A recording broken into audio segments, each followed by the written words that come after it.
Greetings, this is Goku Bible, aka Aaron Banks, with another edition of Volcano Me. Well, as you know, Thanksgiving is coming up, and boy oh boy, have I got a Thanksgiving story to tell you. You know, I've been digging back to my childhood memories and thinking really long and hard and whatnot. I thought deep back, when I was 5 years old, my parents, well, I didn't have babysitters per se. I had a lot of babysitters, but they were more like relatives. Our next door neighbors, they weren't neighbors, they were relatives to me. In fact, I named all my relatives Aunt Tootsie, Uncle Lowell. Then what was funny is when I was like 18, he was like, hey, how's Aunt Tootsie and Uncle Lowell doing? And what side of the family is he on? I was like, Aaron, they really weren't your aunts and uncles. You called them that and it stuck. I was like, my whole childhood has been a lie. But when I was 5 years old, I remember something happened. When I was 5, I remember that Aunt Tootsie would make brownies and cookies, and you know, for a 5-year-old, that's like, oh, that's so awesome. But I remember one day, and here's the best part. After mixing the cake batter or the cookie batter, she let you lick the spoon with all the cookie stuff on it or the brownie stuff on it. And you gotta help make the brownies, you gotta help make the cookies, and that was so rewarding as a kid, and that was so exciting. And then, of course, after they bake, you get your reward, and you get to eat, and you felt satisfied. Good childhood memories. But I remember very vaguely when I was really little, one time I was really naughty in the kitchen. I don't remember exactly what I did. I think I played with a knife or something, and Aunt Tootsie freaked, you know what I'm saying? This was also during when we were making some brownies. I was being very naughty and rowdy in the kitchen, so obviously she told me to go to the no-no chair, being grounded or whatever. I was still misbehaving, so Aunt Tootsie just flat out gave me the worst punishment of all. I'm not having any brownies. Oh! Wait, I'll be good, I'll be good, I'll be good, I'll be good. Too late. And you know what happened? I had to sit in the other room on the high chair or something like that, and watch my brother and Aunt Tootsie eat brownies in front of me. And I couldn't have any because I was really naughty that day. You know what I'm saying? And that was torture. Oh, that was worse than waterboarding. Watching them eat brownies in front of me and I couldn't have any because I was naughty. Now I told you that story so I could tell you this story. Let me tell you another story. Let me give you guys a scenario. Thanksgiving for me has always been, I would say, non-traditional. My family always goes to restaurants. I love hearing horror stories about Thanksgiving. It's like, oh, we gotta deal with the relatives. Oh, we got 50 relatives coming over. Pfft. My Thanksgivings have always been small. They've always been tiny and so on. It's always just been me, my mom, my dad, my brother, and maybe an extra relative or two. That's it. The biggest Thanksgiving I ever had was in '94, I believe, when I went to go visit relatives in Salt Lake City. And I gotta tell you this story. When I was a little kid, I would help make Thanksgiving dinner. I would help make the pumpkin pie, I'd help make the turkey or whatever. And that was also exciting because my dad was a chef. When we went to Salt Lake, they didn't want my help so much. Another tradition I keep hearing about Thanksgiving for other people is that you have the kids' table. I've been fortunate enough to never have the kids' table, except one year. When I visited my relatives in Salt Lake, normally, you know, we're hosting or we go to a restaurant, but we decided to go to their house. This was the one year they had two tables, the grown-ups table and the kids' table. Now, this was when I was getting pretty old. I was 12 or 14 at the time. And my mom says, Aaron, dinner's not ready yet. We're still not ready. We want you to go and entertain the kids over the kids' tables. I'm insulted by this. I have never been asked to sit at the kids' table, not even when I was 5. I was sat at the main tables. But the grown-ups, they were too busy talking amongst themselves. They all wanted to help out. I wanted to help make Thanksgiving dinner, but I did help a little while. But then my mom told me, out. I vaguely remember this. Mom's probably not going to remember this, but I do remember this happening. I remember I pissed my mom off so badly. I don't know what I did. I must have been harassing her. She just simply said this to me.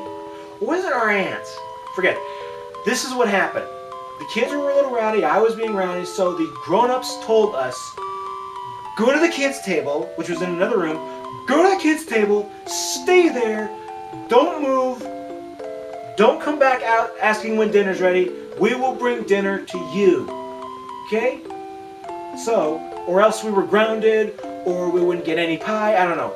It was a very valid threat. That's how mad she was. So, naturally, I'm sitting at the kids' table, you know, and we got the other kids younger than me.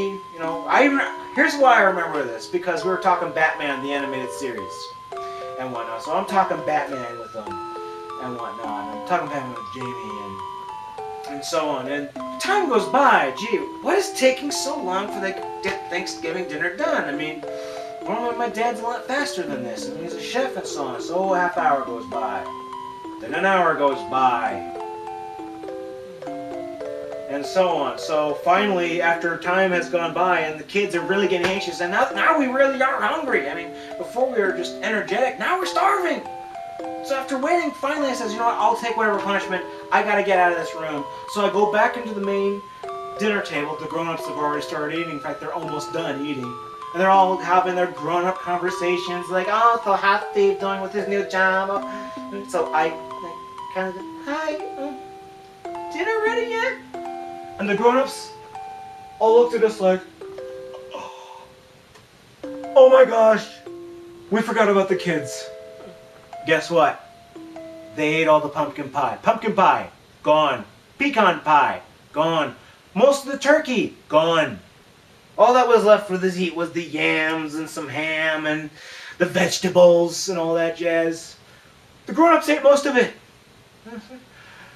And I remember there was no turkey left, because then I got angry and yelled and screamed, and it says, I'm calling the turkey police.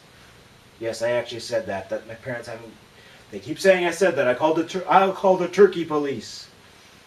Yeah, but the grown-ups were like, we ate Thanksgiving dinner. The kids don't have any to eat. Okay, they did have a lot of food left over, but the stuff I wanted the most, the turkey and the pumpkin pie, gone. All that was left was the secondary stuff. Why did I tell you that Thanksgiving story? Because it's Thanksgiving? How am I going to mix this into politics? I told you this Thanksgiving story because it is a metaphor for Social Security and Medicare and Medicaid and Medi this and Medi that. The baby boomers. To all the baby boomers, you are going to suck Social Security dry to the point that there will be nothing left for my generation.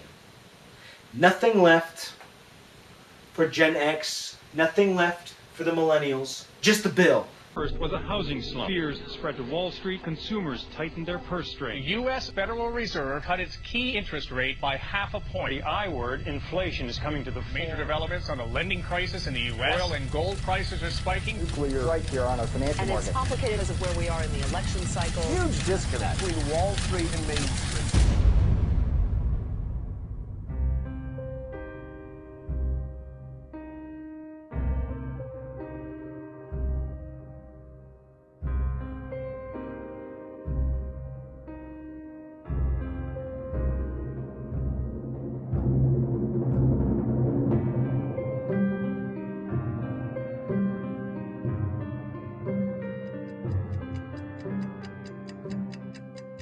In the last 40 years, we've had 35 budget deficits and only 5 budget surpluses. But remember, we've been running large annual surpluses in our Social Security program for years. These surpluses are spent every year to help pay other bills in the federal government. Without the Social Security surpluses, our real track record on deficits looks a whole lot worse. This is something that's utterly unsustainable, and remember, all of that has happened before the baby boomers retire. And the baby boomers are not a projection. They're born, they're out there, they're going to be eligible for Social Security and Medicare, and yet we can't pay our bills now. In less than 10 years, Social Security will be paying out more than it takes in, and it will only get worse as baby boomers retire in larger and larger numbers. By 2017, Social Security will not be helping to reduce our overall deficit, it will be adding to it. Our enormous Medicare deficits and other federal spending that also lie ahead will only make this situation worse. The only issue that's more severe than this would be the idea that an Islamic fundamentalist would get his hands on or her hands on a nuclear weapon and use it against us.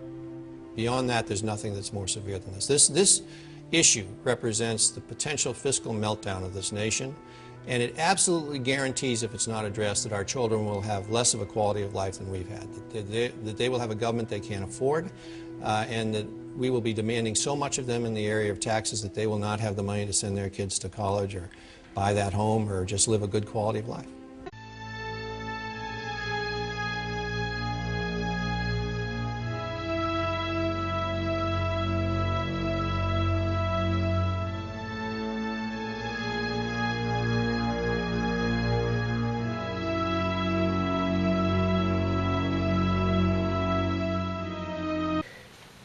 That would be like, I want you to imagine a story.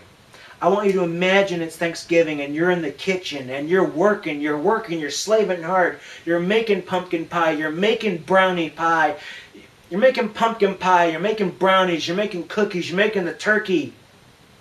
And then when it's all done, you have to sit in the other room, watch the grown-ups eat everything, and there's nothing left for you but bones. We help make dinner, but we don't get dinner. We help make Thanksgiving dinner, but we don't get to eat Thanksgiving dinner. We don't get to eat pie. We don't get to have turkey. We don't get to have any of that stuff. Oh, and on top of that, the grown-ups are going to make us do the dishes too, on an empty stomach. The baby boomers are going to leave us with a $65 trillion debt. That's how much Social Security is going to be worth when it's down to zero.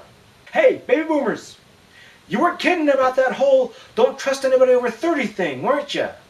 You weren't kidding, were you? I guess you had a self-fulfilling prophecy, didn't you? $11 trillion in total liabilities, including public debt. To this amount, you need to add the current unfunded obligations for Social Security benefits of about $7 trillion. Then add Medicare's unfunded promises, $34 trillion, of which about $26 trillion relates to Medicare Parts A and B, and about $8 trillion relates to Medicare Part D, the new prescription drug benefit, which some claimed would save money in overall Medicare costs. Add another $1 trillion in miscellaneous items, and you get $53 trillion. Our country would need $53 trillion invested today, which is about $175,000 per person, to deliver on the government's obligations and promises. How much of this $53 trillion do we have? Zip. By the time today's college graduates are ready to retire, 40 years from now, the only things our government will be able to pay for are interest on the federal debt and some Social Security, Medicare, and Medicaid benefits. All other parts of the federal government will be closed and out of business. What about taxes? We would have to raise federal tax burdens across the board, more than 2 times today's levels, to close the financing gap. Some politicians complain when any tax increases are mentioned. We're facing a more than doubling of federal taxes if we continue down our present path. Remember our debt to GDP? By the year 2040, our debt to GDP will be twice the record level at the end of World War II. And it skyrockets after that. Who's going to lend us money then? Happy Thanksgiving, AARP. This has been Volcano Me.